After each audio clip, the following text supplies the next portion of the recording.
আমি জামাতে ইসলামের বিজয় চাই না, আমি চাই 18 কোটি মানুষের বিজয়।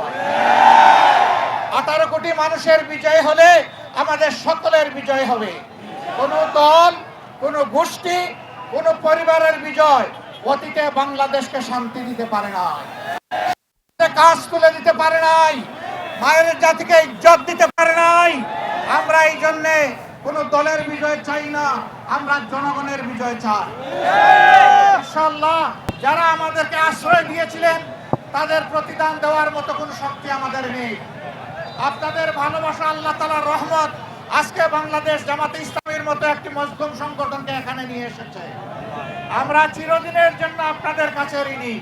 আমরা শুধু মহান প্রভুর দরবারে দোয়া করি, আল্লাহ যেন এই দুনিয়ায় আপনাদের সম্মান বৃদ্ধি করে দেন এবং আল্লাহ যেন আখিরাতেও আপনাদেরকে সম্মানিত করেন। আপনাদের সকলের এই সীমাহীন ভালোবাসা, আমাদের প্রতি আপনাদের সমর্থন, আপনাদের অব্যাহত সহযোগিতা আমাদেরকে ইনশাআল্লাহ এই জাতির মুক্তির মঞ্জিলে নেতৃত্ব দেওয়ার জন্য সহযোগিতা করবে আমরা আশা করি। আমরা কথা দিচ্ছি, আপনাদের মূল্যবান ভোটে 11 দলীয় প্রার্থীরা নির্বাচিত হয়ে সরকার গঠনের সুযোগ পেলে ইনশাআল্লাহ তাআলা আজিম আমরা নিজেদের ভাগ্য বদলের জন্য কাজ করব না, আমরা কাজ করব 18 কোটি মানুষের ভাগ্যের পরিবর্তনের জন্য। দায়িত্বহীন কণ্ঠে আরেকবার বলতে চাই, কোনো ব্যক্তি পরিবার দলের নয়, গোষ্ঠীর নয়, বরঞ্চ আমরা চাই জনগণের সরকার।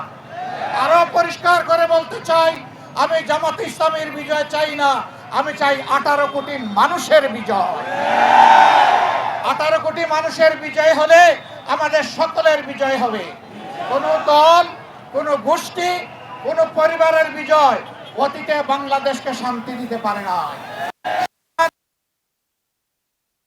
কাজ তুলে দিতে পারে নাই, মায়ের জাতিকে ইজ্জত দিতে পারে নাই। আমরা এই জন্যে কোন দলের বিজয় চাই না, আমরা জনগণের বিজয় চাই। ইনশাআল্লাহ আপনারা আমাদের সাথে থাকবেন, ঐক্যবদ্ধ থাকবেন, আমাদের ঐক্যের বিজয় হবে ইনশাআল্লাহ তাআলা। নির্বাচনকে সামনে রেখে নানাবিধ ষড়যন্ত্র করা হচ্ছে, আমরা ও সমস্ত ষড়যন্ত্রকে ভয় পাই না। এই দেশের বীর সন্তানেরা গুলির সামনে খালি হাতে দাঁড়িয়ে প্রমাণ করে দিয়েছে, কোন সন্ত্রাস, কোন গুন্ডামিকে দেশের মানুষ পরোয়া করে না। এই যুব সমাজের জন্যই আমাদের সবকিছু। তরুণরা তৈরি হয়ে যাও, এই রাষ্ট্র আমরা তোমাদের হাতে তুলে দেওয়ার জন্য প্রস্তুত।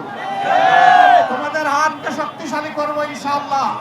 তোমাদেরকে বাংলাদেশ উড়োজাহাজের ককপিটে বসিয়ে দেবো, তোমরা দেশটাকে রকেট গতিতে সামনের দিকে এগিয়ে নিয়ে যাওয়া, আমরা পিছনের সিটে প্যাসেঞ্জার সিটে বসে তোমাদেরকে শক্তি যোগাবো ইনশাআল্লাহ। সবাই ভালো থাকবেন।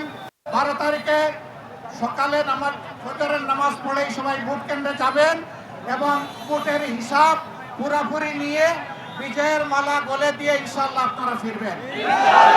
ফিরে ভালো করে উযু করে 2 রাকাত নামাজ বিজার চোখে 4টা সেজদা দিয়ে আল্লাহ তাআলার শুকরিয়া আদায় করবেন, তৌফিক কামনা করবেন।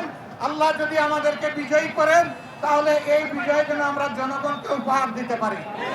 5টা বছর আমরা যেন নিবিড়ভাবে জনগণের জন্য আমাদের সমস্ত যোগ্যতা উজাড় করে কাজ করতে পারি। সবাইকে ধন্যবাদ।